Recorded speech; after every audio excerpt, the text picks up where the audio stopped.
now. Hello, everyone. For those of you who don't know me, my name is Joyce, Dixon, Romero, and I'm the Manager of Program Services at the National Rural Health Association. Thank you so much for being with us today.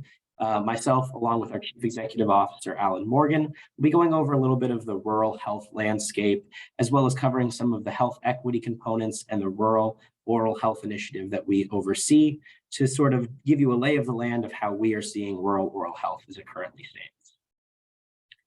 So just a quick background on what the National Rural Health Association is. We're a national nonprofit membership organization made up of more than 21,000 members of a diverse coalition of individuals and organizations, along with a common goal of ensuring rural communities have access to quality, affordable healthcare.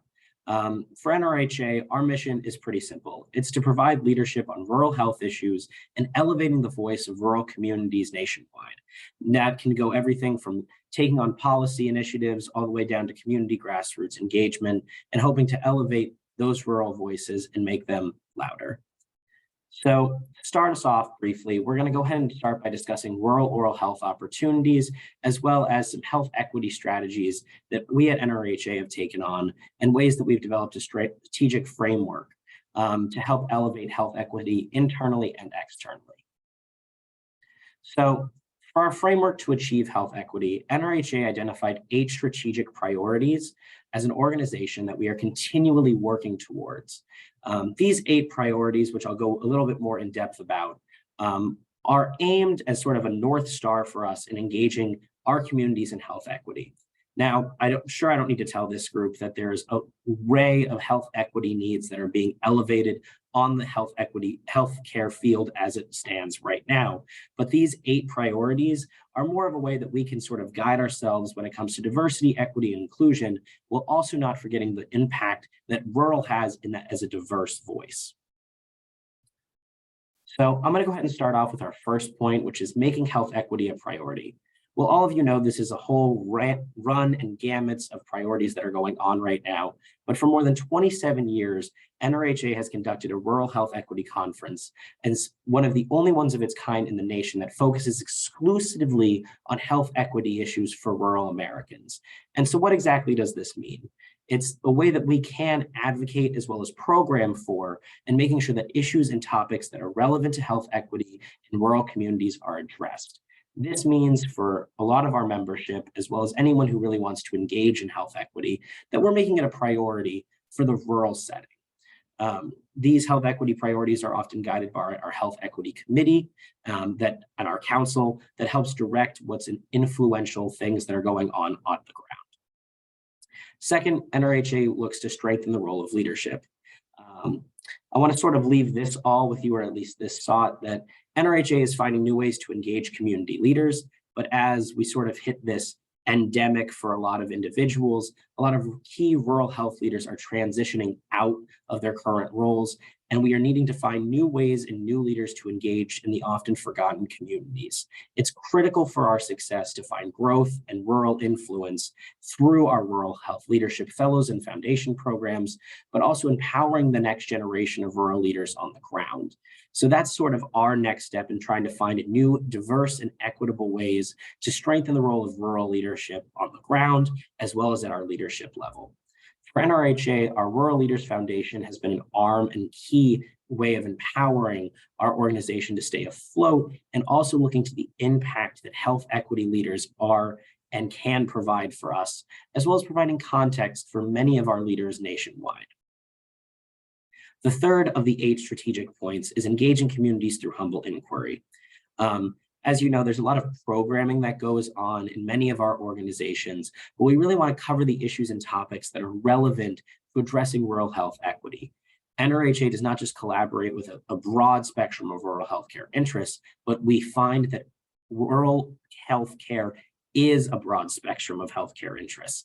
It can span a lot of different facets and very, very niche categories that are often forgotten when you live in an urban counterpart, because your communities are just seeing a more diverse group of people next to you. Well, I can tell you that NRHA has seen that rural communities are incredibly diverse, and we have to collaborate with a lot of different individuals, but engage them in a variety of different ways because their niche understanding of their community can be very different than a rural town that might just be 20 miles over.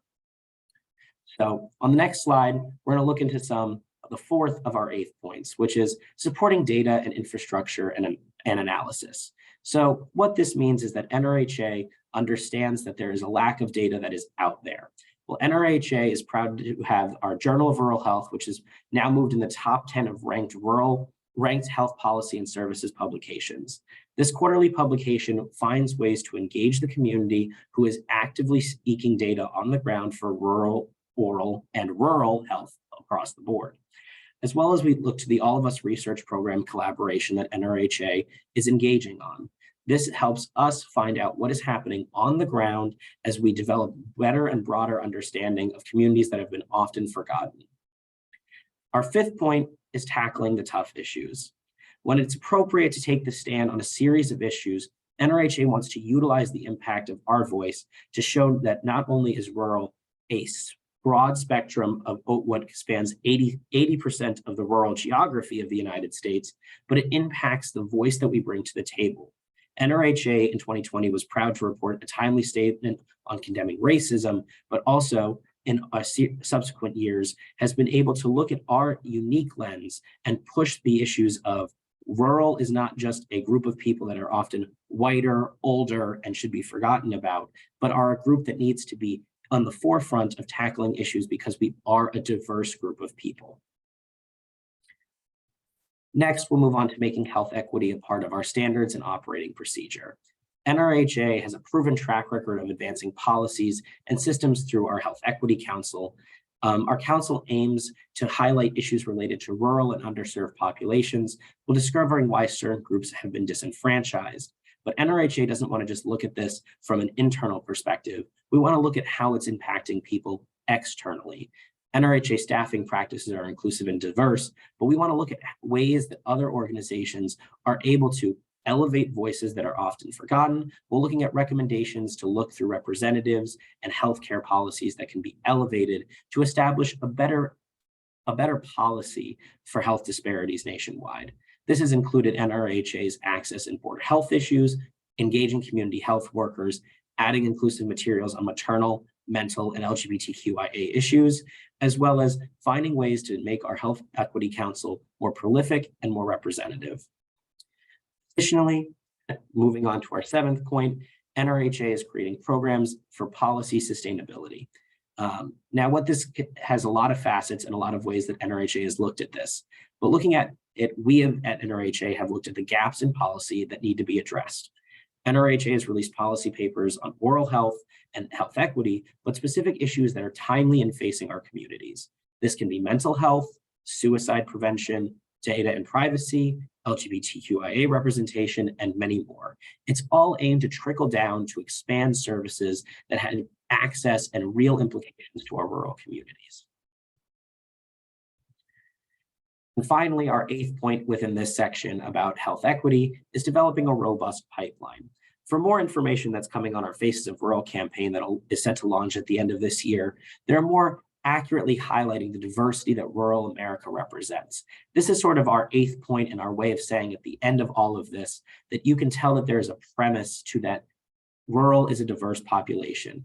And this series that we will be releasing soon is designed to produce and amplify the voices of rural communities through advocacy and best practices.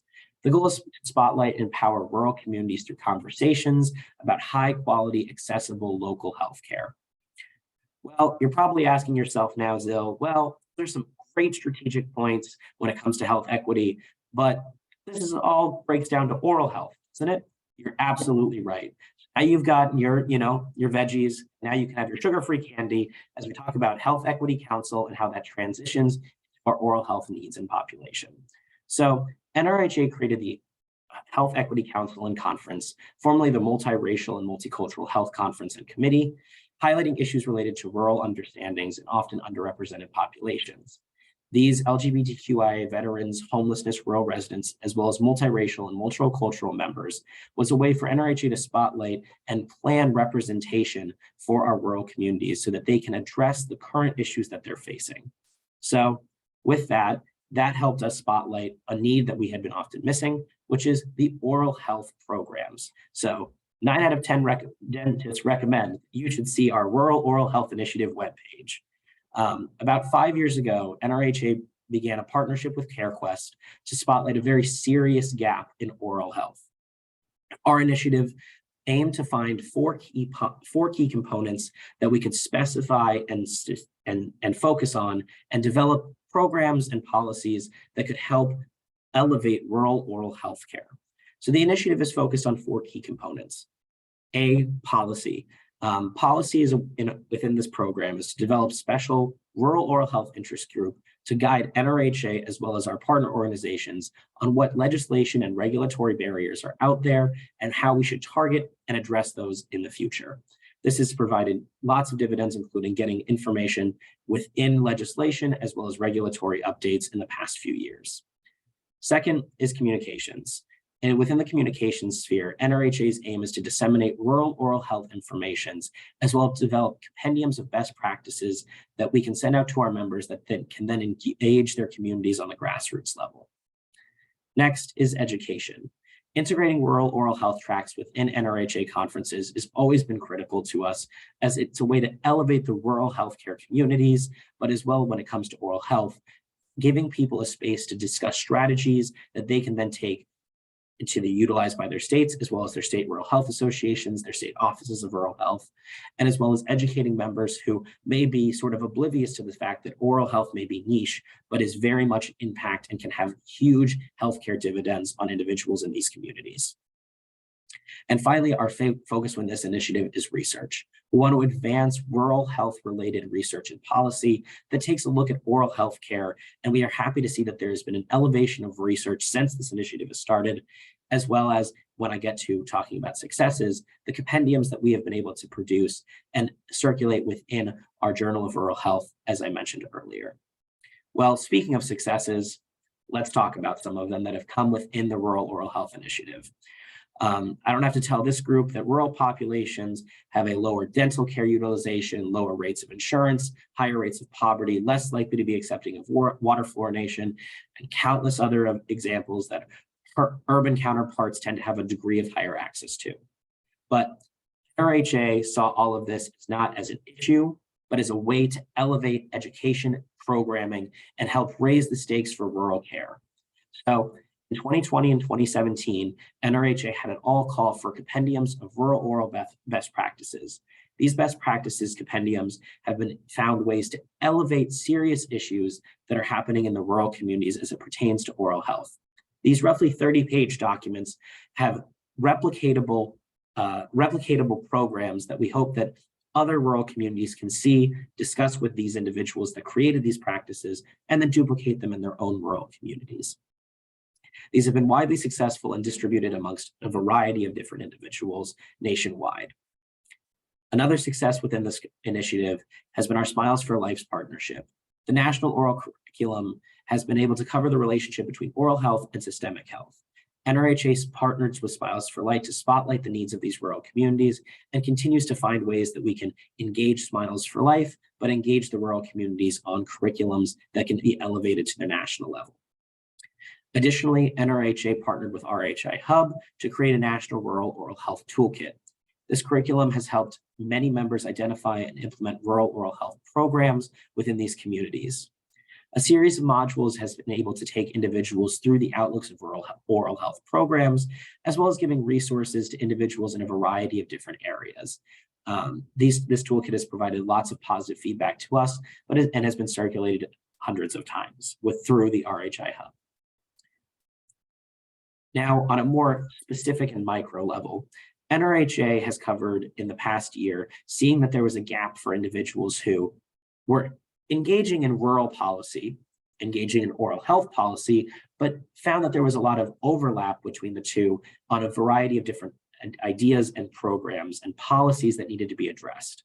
So NRHA started out with a sort of outline of what are serious topics that need to be addressed. And through our year 4 partnership with the CareQuest Institute for Oral Health Advancement, produced 3 topic papers that are 2-page documents that spotlight the issues at hand, barriers to access that are stopping people from seeking care, solutions to those barriers to access, recommending policy recommendations, and then finally giving about a list of resources that individuals could engage upon, which included grants as well as compendiums and toolkits that people could utilize.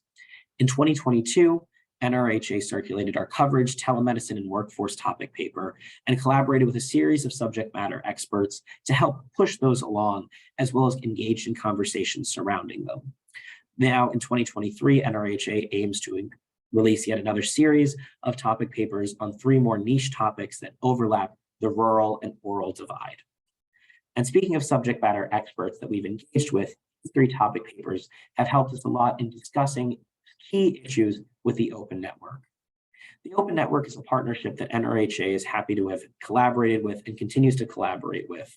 The Oral Health Progress and Equity Network, or Open Network, was so happy to have within our rural NRT cohort engage these 3 topic papers with the leadership of Dr. Joni Nelson, Dr. Marsha Brand, and Annalise Cawthorn at AIDPH to take on these 3 topic papers and engage in roundtable discussions surrounding them. These roundtables discussions have helped bring in subject matter experts to talk about that coverage, telemedicine, and workforce pipeline on a more serious front, and have engaged conversations about the resources and barriers to access and ways that we can all collaborate and find solutions. Additional successes that are outside of our topic paper and engagement with the Open Network is at our National Rural Oral Health Initiative website. NRHA is proud to house a series of resources that are open and available to the public on health equity and racial disparities, ways that you can engage in the Open Network, COVID oral health resources, teledentistry resources, and water fluorination and information and resources. All of this information is not only publicly available, but is happy to be easily digestible and encouraged to be shared. And the final point that I will engage on the National Rural Oral Health Initiative before turning it over to NRHA CEO Alan Morgan is our National Rural Oral Health Initiative Task Force. The National Rural Oral Health Initiative Task Force, which I promise one day I'll find a better name for, is one way that individuals can engage and discuss a series of important topics. Our task force is an invited list of 20 subject matter experts that we use to engage on policy that we hope to elevate to the national level. These subject matter experts help lend their voice to opinion editorials, the previously mentioned coverage, telemedicine, and workforce topic papers, as well as provide us information and resources that we can use to engage on our website. These great individuals on this task force also help lend a voice to our NRHA family as a whole and help engage in ways that we can really find new and innovative ways to discuss rural oral care with students, grassroots leaders, state level policymakers, and federal policymakers. So that is sort of the end of my successes within the National Rural Oral Health Initiative for now, but we hope to engage more on this in the future. And so, as I like to say, the Lorax speaks for the trees, but Alan Morgan speaks for rural health. I'm going to turn it over to him as we engage on the National Rural Health and the state of rural oral care moving forward. Alan, over to you. Zil, thank you so much. That was an outstanding overview of the many activities that our organization and members are currently engaged in when it comes to rural oral health. And it's important to note that if you care about rural communities, rural healthcare, and healthcare equity, there's a home for you in the National Rural Health Association. What I'm showing on the map right now is a graphic representation of where our more than 21,000 members currently live across the United States. And you can see from this the breadth of our membership and the diversity of our membership from a geographic perspective as well too. Now, it's really important to note that our membership includes more than 90% of the nation's rural hospitals, rural health clinics, and rural community health centers. And so we do have that provider voice within our network, but we also include our nation's researchers, educators, policymakers, and those in the rural communities themselves that are making a difference to improve rural health and healthcare access. Next slide, please, Zil. Let's take a little bit of a backward approach and actually elevate this discussion up. Zil has provided to you a great specific look at what our organization and our members are doing in regards to oral health and healthcare equity. So what I thought would be helpful is to back it out a little bit now and talk about what are we seeing among rural communities and rural populations? What makes rural unique? What makes rural not just a small version of urban, but a unique healthcare delivery environment? And the fact of the matter is, when you look at the data, rural communities represent an older, sicker, and poorer population, which is a terrible marketing strategy, but a great elevator line when you're trying to inform policymakers of the unique challenges of rural communities. An elderly population, a population that has greater healthcare disparities and chronic health issues, and one that is often low income, and a larger percent of the population are either uninsured or underinsured. And the issue of this, and if you could flip to the next slide now, please. The issue of this is it sets up a situation where those most in need of healthcare services in hundreds of small towns all across the US oftentimes have the fewest options available for seeking that care. I want to talk a little bit about the major provider types in rural communities and how they interact with the oral health community and practitioners. I hope most of you on the call should be well aware of federally qualified community health centers, FQHCs. I gotta tell you, FQHCs are an amazing model of care when it comes to rural communities because they integrate primary care with behavioral health and oral health care together in a primary care focus. Great model. The challenge for us is there are only roughly 600 rural federally qualified community health centers in the US representing, and they serve about 1 in 5 rural residents. Fabulous model, we need more of them. The real challenge for us, however, is there are more than 5,000 rural health clinics out there across the US. Now, FQHCs are not the same thing as RHCs, and oftentimes in discussion, these are confused and conflated. FQHCs are a program to ensure access to healthcare for underserved populations. Rural health clinics, RHCs, are a provider type and a payment type. And so oftentimes, as I said, they get conflated. While you see oral health integrated in an FQHC, that's not usually the case within an RHC. Rural health clinics, the more than 5,000 of those, include both freestanding, those independent primary care points of access, and also those rural health clinics that are, as we call them, provider-based. They're actually affiliated with the local rural hospital, which may be a critical access hospital, a small hospital with 25 or fewer beds, or a larger rural hospital, which are usually on the prospective payment system. These are larger rural hospitals, anywhere from 26 beds clear up to 250 beds, as many as well too, all of which serving a rural population in a rural community, and all of which serving as an access point to healthcare within that community. Next slide, Zil. I want to talk a little bit about our experience of telehealth, because from my perspective, there is no rural health future without a rural health future that integrates telehealth within those healthcare services. Telehealth is not the end-all solution, but it's such a valuable tool going ahead. As many of you know, the usage of telehealth nationwide, urban and rural, both expanded during the COVID crisis. And as a result of this expansion, we were able to see what works and the promise of the future for telehealth. And I say all this because the unique opportunity that teledentistry plays in the future of this. And so many of you on the call are engaged in these type of discussions that we're engaged in now about the role and the promise of teledentistry to expand not only access to dentistry and oral health care, but also that integration of telehealth and primary care as we move forward. I can't tell you the amount of success stories that we've heard firsthand of teledentistry during the pandemic, actually integrating the primary care into that patient visit as well as a way to expand access to care for underserved communities. Next slide, please. Now, this is the side that I'm concerned with, the National Rural Health Association is concerned with, and I hope all of you are concerned with as well too.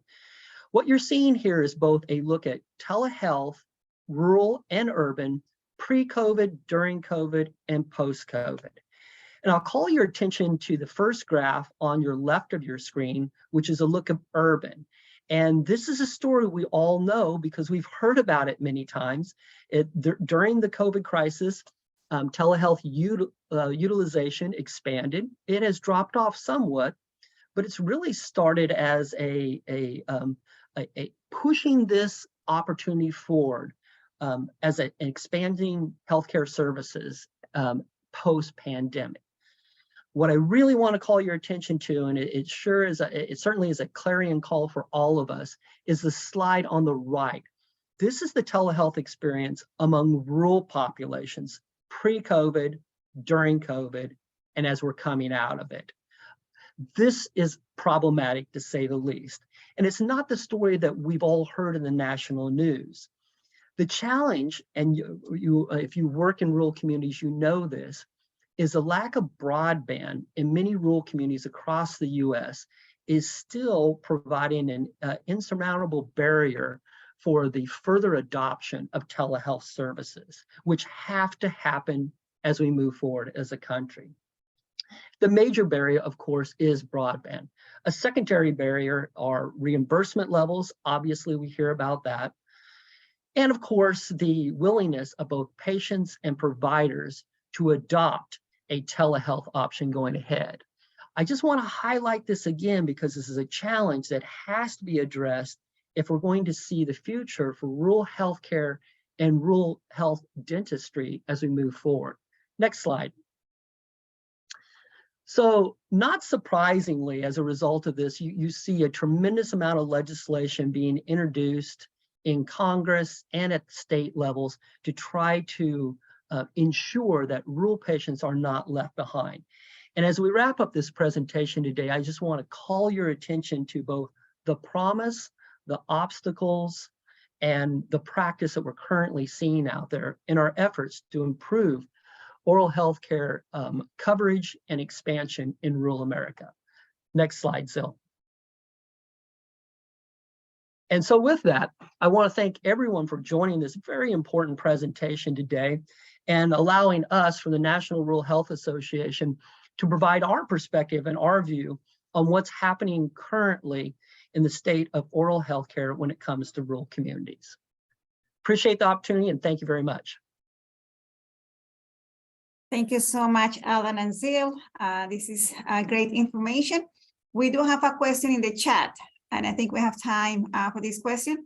Is there any collective information about where communities are planning for the new FQHCs? Oh, the best resource to find more information that is the Health Resources Services Administration, HRSA, within HHS. Please feel free to reach out to them directly. If you're in a particular state, the State Primary Care Association is a fantastic resource for that. The secondary resources, state offices of rural health as well too, certainly if you're interested in rural health and specific on this. Again, I appreciate that particular questions because FQHCs are such a spectacular model of healthcare for rural communities and addressing those underserved populations. And it's our hope as we move forward that we expand FQHCs while also enhancing the delivery options for the more than 5,000 rural health clinics that are currently out there in rural America. And Alan, if I can add, for New Jersey, in addition to the Primary Care Association, the New Jersey Primary Care Association, we do have the Primary Care Office, which sits in my office. Dr. Taiwo is our primary care officer for the state of New Jersey.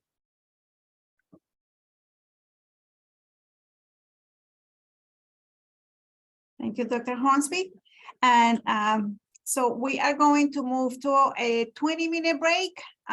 Please return to the lobby to join the next session when it begins. And thank you, everyone.